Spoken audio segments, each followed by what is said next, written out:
สารอุทานวัดวารามว่าเหตุการณ์เนื้อยามองใกล้ไกลที่นอนตรงอันสดใสตัดไทยให้งงบาปกรรมรุ่นจะรุ่งแล้วรวบแล้วอันไม่แล้วเพื่อนเอ๋ยตื่นมาเสียจากเหตุเอ๋ยมืดมิดเนื้อเอ๋ยมาชมเชยแสงแห่ง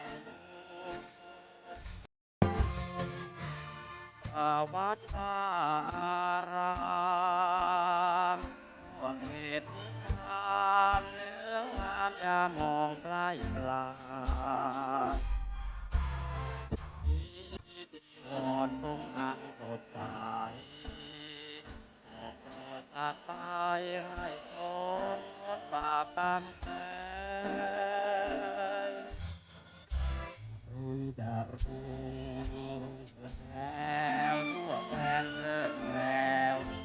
วันใหม่แล้วเพื่อนเอ๋ยตื่นมาเสียจากกิเลสเอ๋ยเสือเอ๋ยออกมาชมเชยแสงแห่ง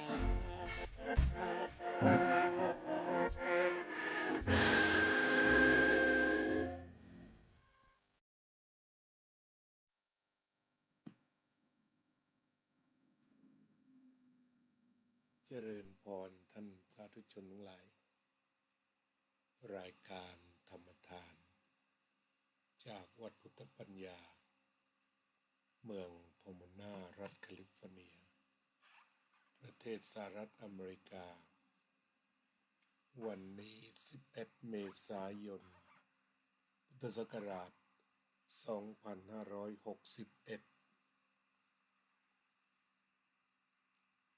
พุทธศักราช2569จำพศผิดเอาใหม่วันนี้11เมษายนพุทธศักราช2569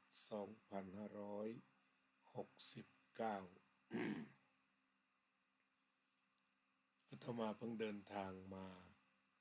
จากประเทศไทยเมื่อวานนี้ถึงวัดเวลา2 ทุ่ม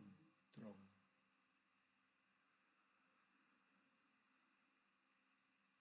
ก็ได้พักผ่อนตามสมควรแต่ก็เจ็ตแลก นอนไม่ค่อยต่อเนื่องเท่าไหร่สักตี 4ก็ตื่นขึ้นมาทำโน่นทำนี้ เลยกลับมาดูโปรแกรม OBS ซึ่งหยุดใช้ไปตั้งแต่เดือนธันวาคมก็เลยนำมาใช้ในช่วงนี้ก็เช็คเสียงเช็คภาพชัดเจนดีไหมโดยเฉพาะเสียงเพราะว่าถ้าเปิดเสียงอีกเครื่องหนึ่งดังตรงนี้มันจะก้องเข้าไป แต่ตอนนี้ก็เป็นนั้นว่าญาติโยมก็น่าจะได้ยินนะน่าจะได้ยินชัดเจนถ้าขัดข้องประการใดก็รายงานกันเข้ามาการเดินทางสะดวกข้าวของต่างๆซึ่งส่วนมากก็จะเป็นของแห้งๆเพื่อการทำอาหาร แก่ญาติโยมที่มากันที่วัดแบ่งสรรปันส่วนกันไปก็ผ่านด้วยดีทุกสิ่งทุกประการชัดเจนเนาะโยมกัลยาวงศ์ทิพย์คงคาโยมประพันธ์วงศ์พาณิชย์โยมมุนทาทุสังโยมพิมพ์ชนก สวรคุณก็ขอขอบคุณจัดรายการปุ๊บก็เข้ากันมา วันนี้ก็คงจะคุยกันนิดหน่อยอาตมาถึงอากาศเปลี่ยนเพราะอยู่ทางเมืองไทยร้อน พอลงเครื่องก็หนาวเลยและได้ทราบว่าพรุ่งนี้ถึงกับมีฝนร่างกายเขาคงจะต้องต้อนรับความเปลี่ยนแปลงหรือเผชิญหน้ากับความเปลี่ยนแปลงซะก่อนเพื่อการปรับตัวกรณีแบบนี้บางทีทำให้เป็นหวัดได้ง่ายแต่ก็รู้สึกตอนนี้ก็แค่มึนๆหัว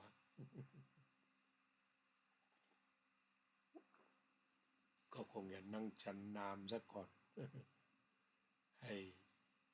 ร่างกายพอจะปรับได้คลื่นเสียงสมบูรณ์ครับเจริญพรขอบคุณโยมประพันธ์วงศ์พาณิชย์มาก ก็งานแรกก็คือวันนี้วันเสาร์ตามเวลาท้องถิ่นของประเทศสหรัฐอเมริกาวันเสาร์เวลา6:19 นาทีวันพรุ่งนี้12 เมษายนถึงแม้จะไม่13แต่พี่น้องชาววัดพุทธปัญญาก็ได้นัดหมายว่าเอาละวันพรุ่งนี้จะเป็นวันสงกรานต์ประจำปีเมื่อพูดถึงวันสงกรานต์หรือวันปีใหม่ไทยแบบนี้ไม่ว่าที่ไหนก็ตามก็ทำกันโดยทั่วไปโดยเฉพาะในสหรัฐอเมริกาซึ่งจะไปจับวันอาทิตย์เพราะเป็นวันว่างงานของพี่น้องทุกท่านจึงมักจะชนกัน ทางวัดพุทธปัญญาก็ถือว่าทำวันสงกรานต์แบบครอบครัวใครที่รู้สึกคิดถึงวัดผูกพันวัดมีพี่น้องที่เรียกว่าญาติธรรมที่วัดซึ่งรวมทั้งทุกชาติทุกศาสนาทุกภาคของไทย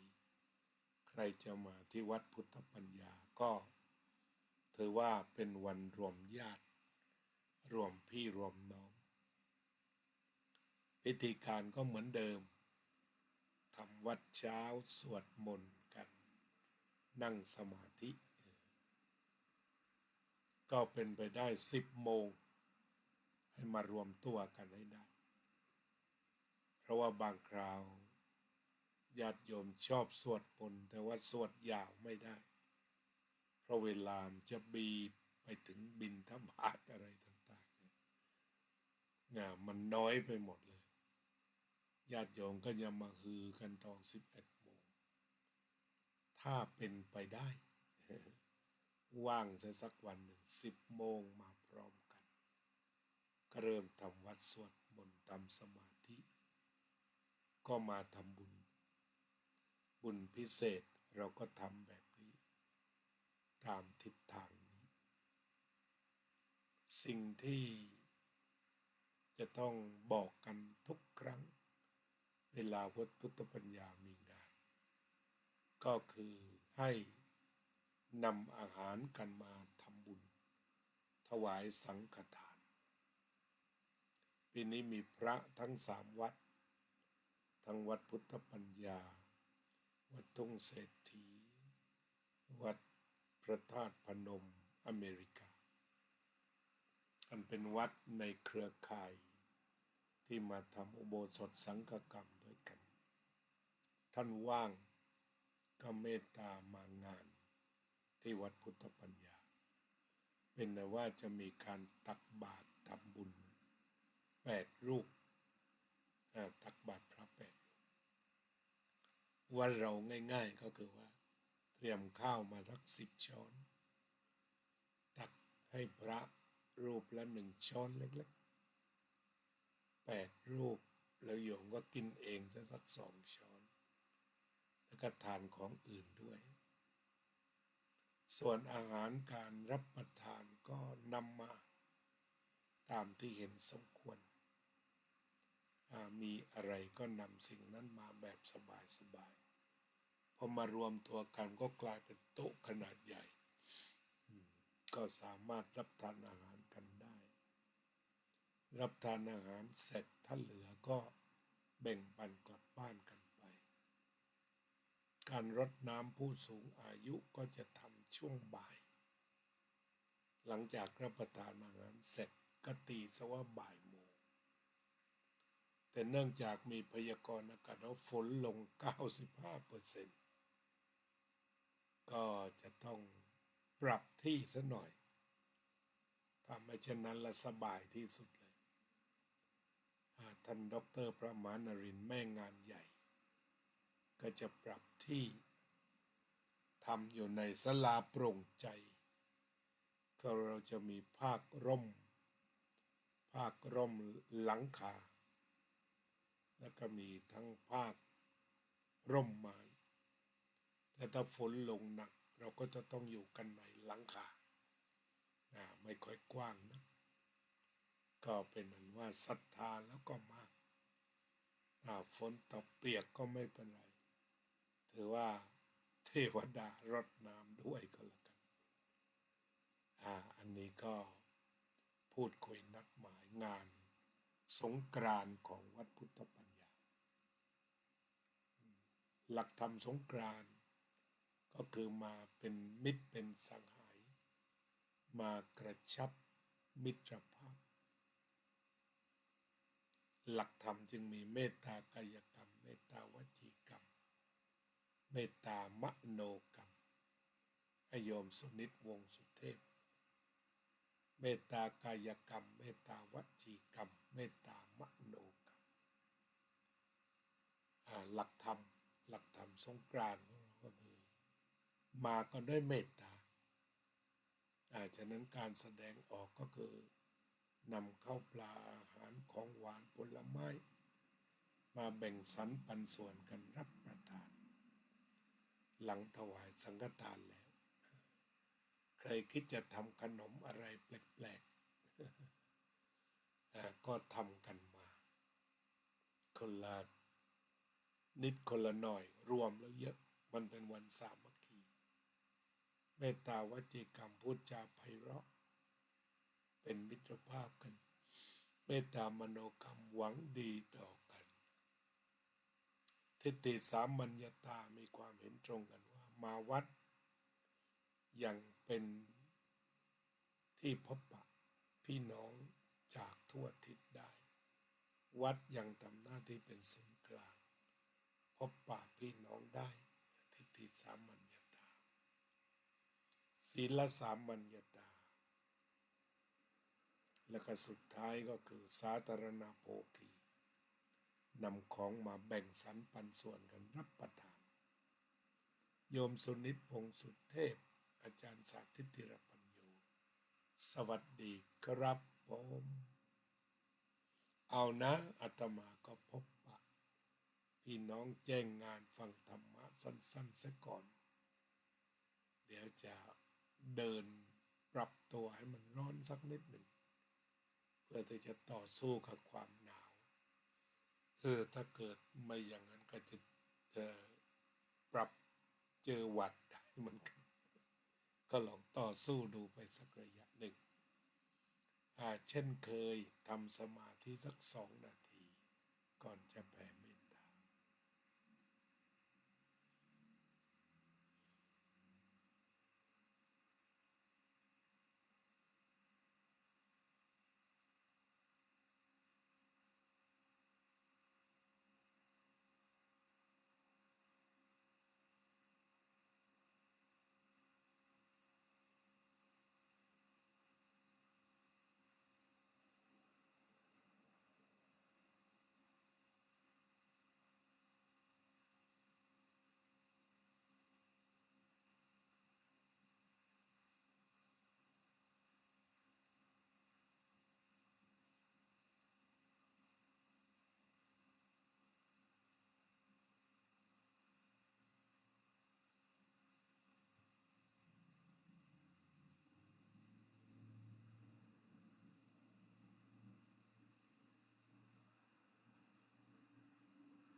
สัพเพ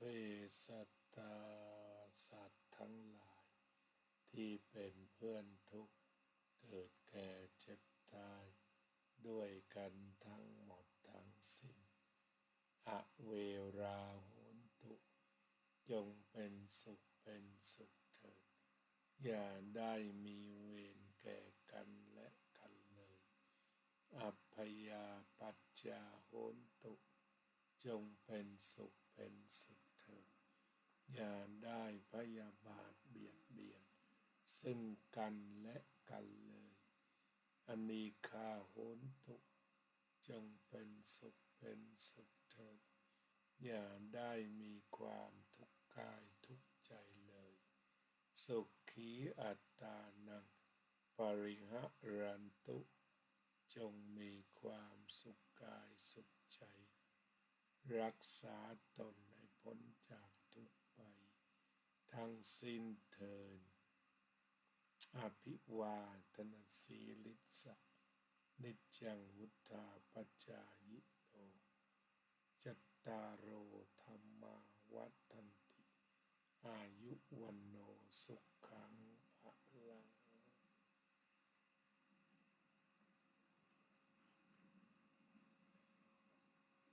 ก็ขอขอบคุณทุกท่านโยมบัวผานนโยมกัลยาร่วมกันแผ่เมตตา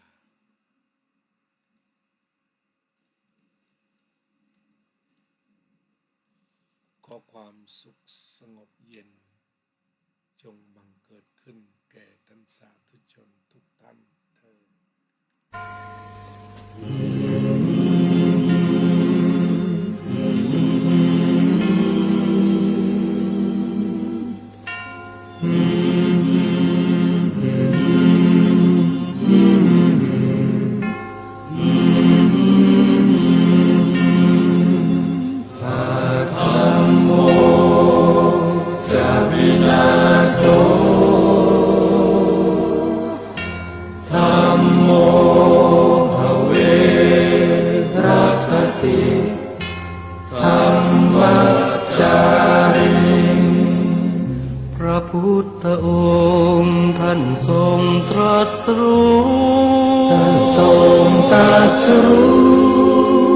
เป็นสัพพัญญูตรัสสอนความจริงว่าธรรมะย่อมชนะทุกสิ่งเป็นที่พึงพิงแก่ผู้ประพฤติชอบธรรมธัมโมจะวินาโสธัมโมภเวรัคติธัมมัจจาริอำนาจใดๆก็ตามย่อมถึงความพินาศถ้าขาดธรรมะประจำไม่มีใครอยู่ค้ำฟ้าเราต่างเกิดมาใช้กันจงอยู่ในศีลในธรรมคิดทำแต่กรรมที่ดีธัมโมจะวินาโสธัมโมภเวรัคติธัมมัจจาริธรรมส่องสว่างสู่ทางสุขศีล